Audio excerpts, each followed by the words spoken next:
నేను ఇప్పుడు మీ ఛానల్లో ఒక మాట చెప్తే ఒక 50,000 కేసులు అయితే రేవంత్ రెడ్డి మీద. చెప్పండి. అంటే కనీసం 0 కూడా ఇవ్వండి, నేను ఆయనకు మైనస్ మార్కులు ఇస్తాను. కేసీఆర్ పల్లకి నేనేం మోయట్లేదు. అడుగున నేను 20 లక్షలు ఇస్తా. అసలు నీ స్థాయి ఏంది? నువ్వు ఆఫ్టర్ ఆల్ ఒక మంత్రివి. Is unfit for CM. నీ షాదీ ముబారక్ లేదు, నీ కళ్యాణ లక్ష్మి లేదు, నీ రైతు బంధు లేదు. మీరు తప్పుగా అర్థం చేసుకుంటున్నారు శ్రీనివాస్.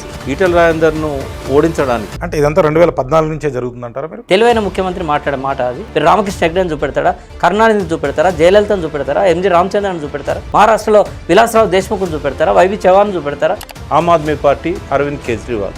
సార్ ఇప్పుడు ఇచ్చిన పథకాలు కూడా జనాలందరూ ఏం అడగలేదు సార్. ఇది రైతులు లంచం ఇచ్చు ఓట్లు వేయించుకోవడం. మంత్రుల గురించి నేనేం మాట్లాడా, అయిపోయింది కదా, ఆల్రెడీ ముఖ్యమంత్రి అయ్యిండు. ఇప్పుడు నేనేం దించలేరు కదా. అదే ప్రాబ్లం. హామీలు ఇవ్వడం, ప్రజల్ని మోసం చేయడం అనేది రాజకీయ నాయకులు ఎప్పుడు చేస్తుంటారు.